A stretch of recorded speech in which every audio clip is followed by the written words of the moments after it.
రాష్ట్ర ప్రభుత్వం ప్రకటించినటువంటి జాబ్ క్యాలెండర్ ఒక జోక్ క్యాలెండర్గా మారిందని చెప్పొచ్చు. It's a trash, బక్వాస్.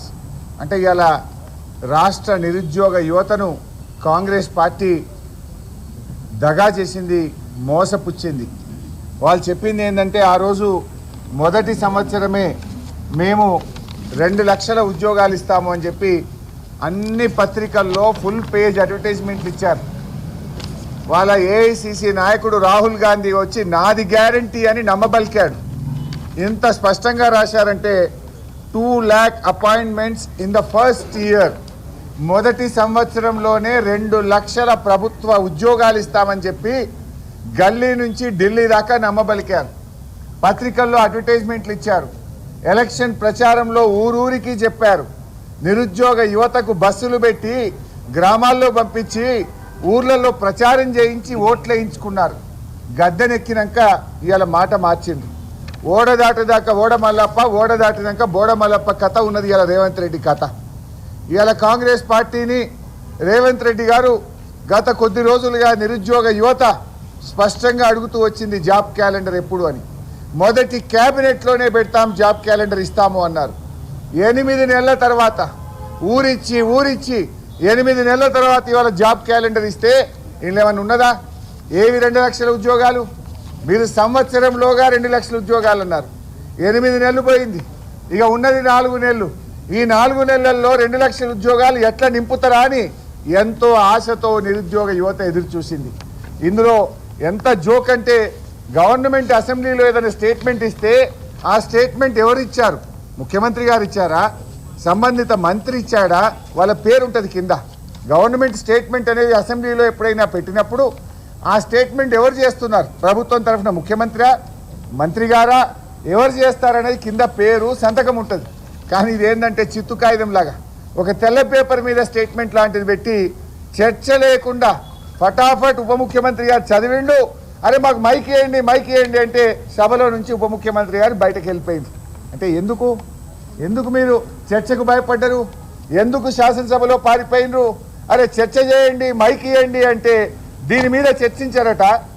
ఇంతకంటే ప్రధానమైన అంశం రాష్ట్రంలో ఏముంటుంది? లక్షలాది మంది నిరుద్యోగ యువకుల కంటే ముఖ్యమైన అంశం అసెంబ్లీలో ఏముంటుంది? చర్చ చేయడానికి ముఖ్యమంత్రికి భయం ఎందుకు? చర్చ చేయడం అంటే ఈ ప్రభుత్వం ఎందుకు పారిపోయింది అని మేము అడుగుతా ఉన్నాం. మీరు చేసేది నిజమే అయితే, మీరు ఇచ్చిన మాట నిలబెట్టుకునేటోళ్ళు అయితే దమ్ముంటే మాట్లాడాలి కదా. మాట్లాడమంటే ఎందుకు పారిపోయినరు అని అడుగుతా ఉన్నాం. నిరుద్యోగ యువత గురించి మాట్లాడదామంటే దానం నాగేందర్కి మైక్ ఇచ్చి మమ్మల్ని తిట్టించే ప్రయత్నం చేస్తున్నారు. అంటే మీరు మోసం చేసింది కనుక, మీకు ముఖం లేదు కనుక, మాట్లాడడానికి విషయం లేదు కనుక దానం నాగేందర్తో మమ్మల్ని తిట్టించి సభను డైవర్ట్ చేసే ప్రయత్నం చేసింది. కానీ మిమ్మల్ని మేము వదిలిపెట్టాం. తప్పకుండా నిరుద్యోగ యువత పక్షాన బీఆర్ఎస్ పార్టీ పోరాడుతుంది, వాళ్ళకి అండగా నిలబడుతుందని చెప్పి తమ్ముళ్ళందరికీ కూడా నేను తెలియజేస్తా ఉన్నా. మీరు ఏం చెప్పింది ఆ రోజు జాబ్ క్యాలెండర్లో? మీ కాంగ్రెస్ పార్టీ మేనిఫెస్టో ఇది. ఈ మేనిఫెస్టోలో మీరు ఏం చెప్పారు? ఒక్కసారి చదివి వినిపిస్తా. మొదటి ఏడాదిలోనే 2 లక్షల ప్రభుత్వ ఉద్యోగాల భర్తీ బోగస్. మొదటి ఏడాదిలోనే SC, ST, BC, minority backlog పోస్టుల భర్తీ బక్వాస్. ప్రతి ఏడాది జూన్ 2 నాటికి అన్ని శాఖల్లో ఖాళీలతో జాబ్ క్యాలెండర్ ప్రకటించి సెప్టెంబర్ 17లోగా నియామకాల పూర్తి. ఆ విషయం ఏది ఇవాళ ప్రకటించిన జాబ్ క్యాలెండర్లో లేదు. నిరుద్యోగ యువతకు 4000 భృతి. ఏమైంది భృతి? ₹1 కూడా భృతి ఇచ్చింది లేదు. ఆ బడ్జెట్లో 1 పైసా దానికి కేటాయించిన పరిస్థితి లేదు. నేను సవాల్ విసురుతా ఉన్నా ముఖ్యమంత్రి గారికి, కాంగ్రెస్ మంత్రులకు. మీకు ధైర్యం ఉంటే, నిజాయితీ ఉంటే, మీరు నిరుద్యోగ యువతకు న్యాయం చేసినామనుకుంటే చలో రండి, అశోక్ నగర్ పోదాంపా. ఇప్పుడు గన్మెన్లు లేకుండా, సెక్యూరిటీ లేకుండా రండి, నేను వస్తా మీతో, పోదాం నిరుద్యోగ యువత దగ్గరికి. ఉస్మానియా యూనివర్సిటీ పోదాంపా అంటే రండి. ఏ మంత్రి వస్తాడో రండి, ముఖ్యమంత్రి గారు వస్తారా రండి. ఉస్మానియా యూనివర్సిటీకి పోదామా? సిటీ లైబ్రరీ, సెంట్రల్ లైబ్రరీకి పోదామా? ఏ రాహుల్ గాంధీ గారు అయితే సిటీ సెంట్రల్ లైబ్రరీ మెట్ల మీద కూర్చొని హామీ ఇచ్చింది కదా, ఆ మెట్ల మీద కూర్చొని సిటీ సెంట్రల్ లైబ్రరీలో చదువుకున్న నిరుద్యోగ యువతతో మాట్లాడదాం. అశోక్ నగర్ చౌరస్తాలో మాట్లాడదాం. ఉస్మానియా యూనివర్సిటీ ఆర్ట్స్ కాలేజ్ ముందు మాట్లాడదాం.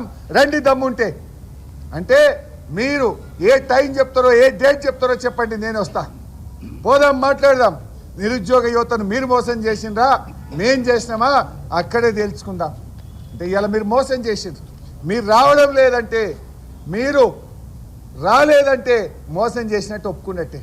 ఎందుకంటే మీకు ముఖం చెల్లక అక్కడికి వస్తే యువత నిలదీస్తుందని మీరు అశోక్ నగర్కో, ఆర్ట్స్ కాలేజ్కో, సిటీ సెంట్రల్ లైబ్రరీకి రావడానికి మీరు భయపడుతున్నారు.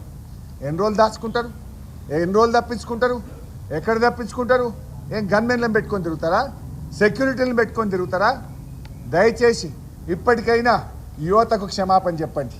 నేను అడుగుతా ఉన్నా, రాహుల్ గాంధీ గారు, నీ క్రెడిబిలిటీ ఏంది?